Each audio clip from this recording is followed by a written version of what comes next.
Baik, kembali lagi di Apa Kabar Indonesia Pagi. Memang kalau berbicara mengenai kasus Vina ini belum ada ujungnya begitu ya. Sampai dengan saat ini juga belum ketahuan apakah memang Peggy Setiawan ini memang benar-benar otak pelakunya dan apakah dua DPO lain ini benar-benar memang hanya fiktif. Kita kembali lagi ke Pak Ugro. Pak Ugro, tadi kuasa hukum dari Peggy Setiawan menyatakan bukti-bukti yang mereka miliki untuk memperkuat argumen Peggy, yakni pertama ada saksi-saksi yang sudah dimintai keterangan dan juga transfer uang. Ini terkait Peggy saat bekerja di proyek di Bandung, Jawa Barat. Apakah ini sudah cukup kuat, Pak Ugro? Ya, itu membuktikan alibi bahwa Peggy ada di Bandung kan gitu aja. Iya, alibi sana. aja. Iya. Tapi bisa melepaskan mungkin jeratan tersangka dan lain sebagainya kepada Peggy nggak sih, Pak? Ya harus dibuktikan dengan barang bukti atau alat bukti yang lain. Kalau hanya keterangan tadi slip gaji, dia kerja, itu kan alibi dia saat tanggal-tanggal tersebut ada di Bandung. Oke, itu dari pihak Peggy kan begitu ya Pak ya. Nah tapi kan di satu sisi kan penyidik Polda Jawa Barat juga dalam rilisnya kemarin ketika menetapkan tersangka Peggy ini jelas begitu loh, ada kendaraan di situ. Lalu juga dilengkapi dengan surat-surat kendaraan di situ. Lalu juga ada keterangan dari saksi kunci ya Rati ya, yang menyebutkan bahwa mengenali sosok yang dihadirkan dalam rilis tersebut ada di lokasi pada tanggal yang sebagaimana dimaksudkan pada saat kejadian berlangsung. Ya kalau ada saksi lagi yang melihat, pasti sudah diceritakan dari awal ya, bulan waktu 2016 kan, bisa dikonfrontir. Kalau belum, kalau dikonfrontir antara siapa dengan siapa Pak? Dengan seluruh tersangka waktu itu termasuk yang ada. 8 terpidana ini Pak? Iya harusnya. Jadi untuk meyakinkan kembali, kan polisi kan berusaha meyakinkan hakim nanti nih, bahwa katakanlah Peggy ini ada di TKP, siapa yang memberikan keterangan di situ.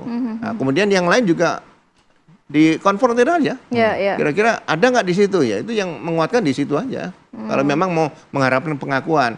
Tapi kan harus didukung dengan alat bukti lain. Justru yang harus dikembangkan sekarang adalah ya pertama tadi saya katakan modus operandi bagaimana mereka saling kenal enggak supaya tidak menjadi bola liar. Kemudian hasil forensik bagaimana. Rekaman itu sampai sekarang nggak pernah muncul asal-usul apakah mereka dikenal atau tidak. Saya sendiri mencoba mempelajari itu pelan-pelan. Ada matanya ditutup, kenapa dibunuh? Karena dia buka matanya dan sebagainya. Loh, awalnya dari mana? Kalau mereka sudah saling kenal, ngapain harus ditutup mata? Itu loh. Kenapa harus tutup mata? Kenal juga kan begitu kan? Suaranya pasti kenal. Motifnya apa? Motifnya jarang diungkap di situ. Jadi ya mudah-mudahan kalau misalnya ingin diungkap yang fakta sebenarnya, kalau saran saya sebaiknya seperti penyidik awal kan di Cirebon nih. Cirebon kotanya kecil. Nah, Peggy dibawa ke Cirebon, di backup oleh Polda sama Bareskrim di situ diolah sama-sama lebih bagus. Saran Pak Ugro seperti itu. Iya, supaya penyidik yang lama ikut bergabung di sini. Pak Ugro harus mulai dari mana? Apakah harus mulai mungkin juga mencari CCTV yang sudah 8 tahun silam? Kemudian lagi lah, begitu, kan saat ini Peggy Setiawan dikenakan dugaan pemerkosaan, sedangkan 8 terpidana lainnya tidak ada yang dijerat pemerkosaan. Nah, ini gimana juga untuk membuktikan? Karena kan saat itu tidak diambil DNA-nya dan juga kalau maupun otopsi ulang, ini kan juga sudah 8 tahun, Pak. Mungkin bentuk secara fisik dari korban juga sudah berbeda. Ya memang sebetulnya kalau dilihat ini kan perkara ini sebetulnya mudah dibuktikan karena ada korban, ada barang bukti dan sebagainya. Tapi karena kondisi sekarang sudah bergulir seperti liar seperti ini, ya sebaiknya untuk mencoba membuktikan perkara yang sebenarnya seperti apa, ya dibentuk tim gabungan pencari fakta karena sudah melibatkan penyidik, penuntut umum sama pengadilan, ya kan? Saya sering katakan ya presiden melihat warganya ada yang meninggal seperti itu ya udah keluarkan keputusan presiden, tim gabungan pencari fakta laksanakan. Jadi masyarakat tidak bicara sendiri, nanti yang bicara adalah juru bicara tim gabungan pencari fakta itu aja. Artinya Pak Ugro menyambut positif.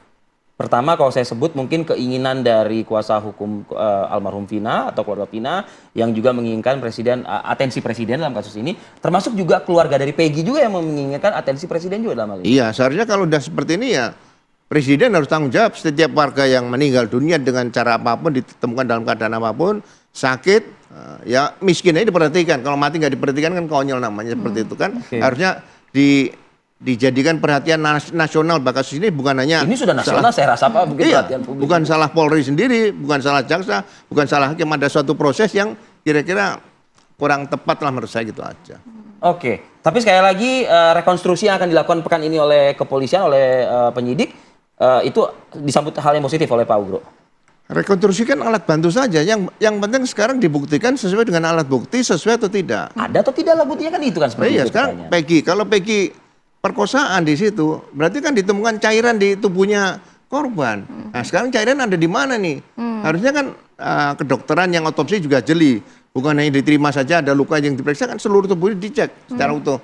Oh, ditemukan hal-hal lain. Kalau itu perkosaan bisa ditemukan misalnya kira-kira siapa pelaku dari pemeriksaan forensik yang ada di tubuh forensik, ada cairan lain milik orang lain yang ada di tubuh korban. Ya. Itu bisa diperiksa dengan DNA seperti Ya. itu. Nah, Oke. kalau tidak dibuktikan, kenapa tidak dibuktikan? Nah, ini harus dikejar situ, sehingga kalau nanti dikatakan ada obstruction of justice, Nah. obstruction of justice itu bisa dilakukan oleh aparat, tapi kalau itu sudah menjadi barang bukti, sudah disita, kemudian dihilangkan. Tapi kalau itu obstruction of justice dihilangkan oleh para pelaku pidananya, nah itu ada pasal obstruction of justice. Bisa juga seperti itu, Pak. Bisa, nah itu pasalnya nanti jungto. Jadi menambah memperberat saja, bukan pasal pokok. Oke. Oh, oke. Oke, Pak- artinya begini, dengan scientific crime investigation saat ini penyidik Pak Ugro yakin sepenuhnya ada bukti-bukti tersebut. Ya, harusnya ada. Yang kedua yang belum pernah muncul adalah rekaman-rekaman pembicaraan melalui SMS atau WA. Ya, Itu kan chat-chat kunci. itu ya. Iya. Nah, itu kunci. Kalau menurut keluarga di situ. Vina ini handphone dari korban pun juga belum dikembalikan kepada pihak keluarga. Iya, itu harusnya dibuktikan maksimal. Ya, provider kan banyak ya. Dibuka seperti itu kan bisa ditanya apa. Pak Ugro, apakah juga pihak kepolisian walaupun Polda Jawa Barat mengatakan 2 DPO ini fiktif, harus juga nggak mengejar DPO-DPO yang sebenarnya banyak dugaan dari masyarakat atau banyak keterangan dari saksi-saksi yang ternyata DPO tidak hanya satu? Atau sudah close di satu orang ini? Atau sudah close di situ Ya, aja? DPO kan sudah masuk dalam berkas perkara dari awal. Ya, Ya. itu. Masuk jaksa, pengadilan. Bagaimana menghilangkan DPO yang sudah putusan pengadilan? Oke. Kan nggak ada di undang-undang manapun nggak diatur. Oke, Baik, baik. Mas Tony, terakhir dari Anda, Mas Tony. Silakan, Mas Tony.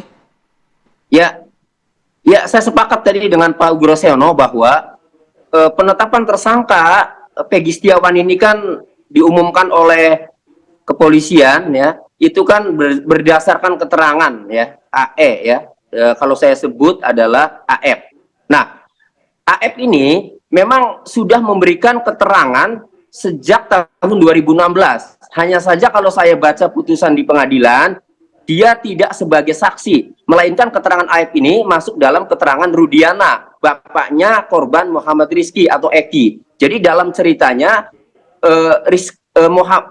Muhammad Rizky, bapaknya Muhammad Rizky ya, Pak Rudiana itu mengetahui itu kata AF. Nah, persoalannya adalah kesaksian Pak Rudiana yang di dalamnya ada keterangan dari AF ya, itu tidak ada satupun menyebut ciri-ciri Peggy Setiawan. Yang ada adalah Peggy alias Peron. Kemudian barang bukti ya, berupa kendaraan. Tidak ada menyebut kendaraan Suzuki Smash yang belakangan baru disita, yang belakangan disampaikan oleh Polda bahwa barang buktinya adalah motor Suzuki Smash. Padahal di putusan pengadilan itu tidak ada Suzuki Smash. 7 kendaraan motor yang dipakai oleh 11 pelaku ya, yang sudah divonis itu tidak ada menyebut kendaraan Suzuki Smash. Nah, setelah Peggy Setiawan ditangkap, baru AF itu mengatakan mengenali pelaku, mengenali wajah Peggy Setiawan, kemudian menggunakan Suzuki Smash. Nah, Suzuki Smash digunakan di mana itu disita? Karena sudah diputus di pengadilan fix nggak ada motor Suzuki Smash. Itu. Oke. Oke. Mungkin terakhir Pak Ugro, kalau melihat tadi juga keterangan dari Mas Tony nih seperti itu, terus gimana nih ke depannya harusnya Pak? Ya, menurut saya sekarang dibutuhkan analis kriminal yang luar biasa. Iya, karena tadi DPO itu ahli tidak dalam hal menyebutkan. Ya, bukan. Saya rasa seluruh penyidik yang ya perwira ke atas itu punya kemampuan analisa kriminal yang tajam, sehingga tidak melihat sesuatu hanya lihat ini barang bukti cukup kan. Ya, Jadi ya. dianalisa ini barang bukti dari mana, ada di mana. Jadi ini kadang-kadang ada cerita lucu juga sedikit ya. Ada kejadian di Poso dulu, saya Kapolda di sana, ada peristiwa penembakan, kemudian ada satu orang diserahkan oleh rekan kita bukan dari Polri. Iya. Nah, saya tanya, Anda bisa menyerahkan ini dasarnya apa? Ya Pak, waktu pas kejadian saya kenal dia, saya pegang, dia baru datang, knalpotnya panas. Loh, kalau sepeda motor habis dipakai pasti knalpotnya panas, Panas, tapi iya. buktinya nggak ada. Iya, Ya kita iya. lepas.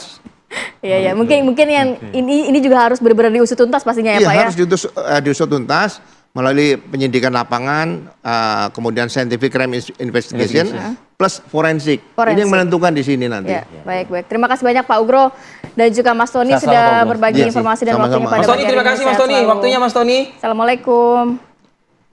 Oke, kita tinggalkan mengenai kasus Vina ya, Vi ya. Ya.